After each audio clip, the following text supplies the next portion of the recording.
Guys, स्वागत है आपका अपने यूट्यूब चैनल स्टडी विद अमन कुल में। आज हम लाए हैं शिक्षा निदेशालय राष्ट्रीय राजधानी क्षेत्र दिल्ली की कार्य पत्रक नंबर 4 जो कि क्लास 8 के बच्चों के लिए सब्जेक्ट आपका हिंदी है।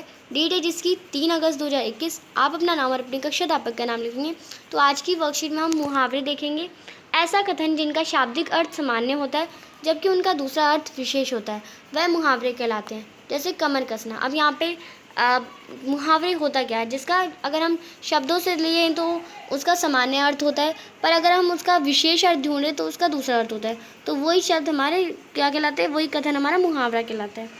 अब कमर कसना, इस मुहावरे का सामान्य अर्थ क्या हो जाएगा? कमर कसना यानी कमर को बांधना, यही हो रहेगा। पर अगर हम इसका विशेष अर्थ निकालें तो यानी किसी काम के लिए तैयार रहना। यानी मैं कह रही हूँ कि अब मुझे परीक्षा आ गई है, मुझे कमर कसना है, तो यानी मैं किसी काम के लिए तैयार हो रही हूँ। पर अगर हम इसका शब्द का अर्थ निकालें यानी कमर को बांधना, तो उदाहरण भी दे रखा है। सुनील ने 12वीं की बोर्ड परीक्षा के लिए बिल्कुल कमर कस लिया, यानी बिल्कुल काम के लिए तैयार हो गया वो।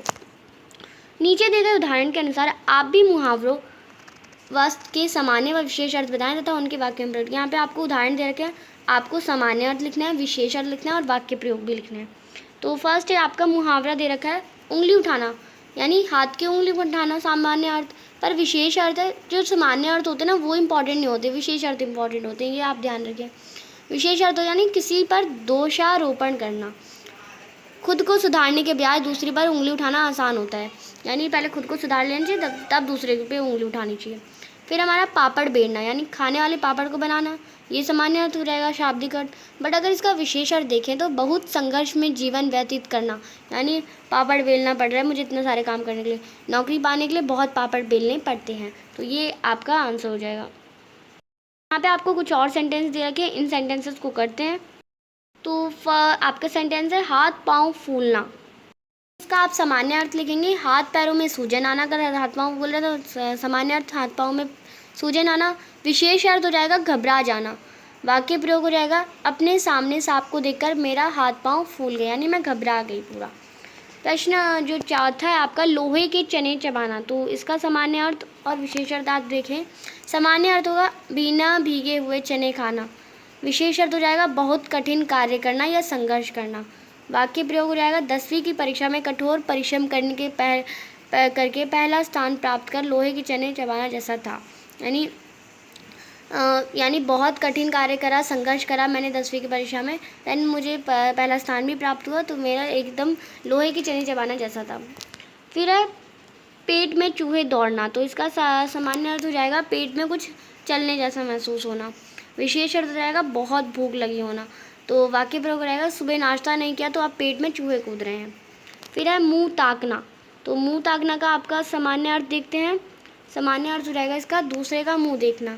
विशेष अर्थ हो जाएगा दूसरे पर आकर्षित होना। वाक्य प्रयोग है समझाने, आप लिख देंगे पिताजी के समझाने के बाद या माताजी के समझाने के बाद राजेश ने आज तक किसी का मुंह नहीं ताका, यानी दूसरे पर आकर्षित नहीं हुआ। कलेजा ठंडा होना। अब ये भी बोलते हैं आपके घर में भी कोई बोला कलेजा ठंडा हुआ अब मेरा, तो इसका सामान्य अर्थ है शरीर पर पानी गिरना। पर विशेष अर्थ है संतुष्ट होना, यानी अब संतुष्ट हो मैं इस चीज़ से।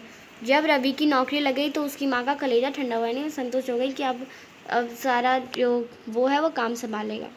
बाजी मारना। बाजी मारना का क्या हो जाएगा? सामान्य अर्थ अपनी बाजी ले लेना। विशेष अर्थ हो जाएगा जीतना। ओलंपिक में पीवी ने बाजी मार ली, यानी पीवी सिंधु ने बाजी मार ली। फिर है हाथ मलना। हाथ मलना का आपका हो जाएगा हाथों को एक दूसरे के साथ मलना, या विशेष अर्थ हो जाएगा पछताना। वाक्य प्रयोग समय पर मेहनत कर लोगे तो सफल हो जाओगे, वरना हाथ मलते रह जाओगे, यानी पछताते रह जाओगे। फिर है जो सेंटेंस आपका सिर आंखों पर बैठाना, ये आपका मुहावरा हो गया। इसका सामान्य अर्थ सिर पर बैठना। सिर पर बैठना। विशेष अर्थ हो जाएगा बहुत आदर सत्कार करना।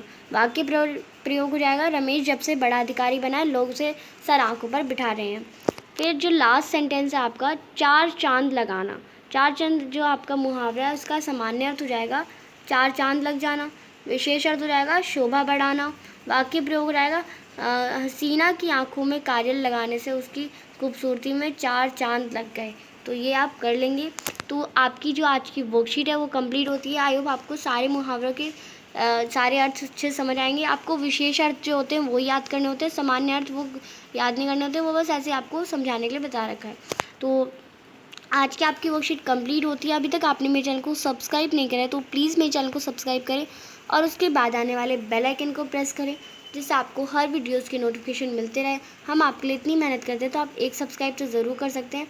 आपके एक सब्सक्राइब से मुझे बहुत खुशी मिलती है। ये वीडियो अच्छी लगी तो इसे लाइक करिए, दोस्तों के साथ शेयर करिए, और आपने अभी तक हमारा टेलीग्राम ग्रुप ज्वाइन नहीं किया है तो आप उसे ज्वाइन कर सकते हैं, और आप हमें इंस्टाग्राम पे भी फॉलो कर सकते हैं। Thanks for watching video. Bye bye guys.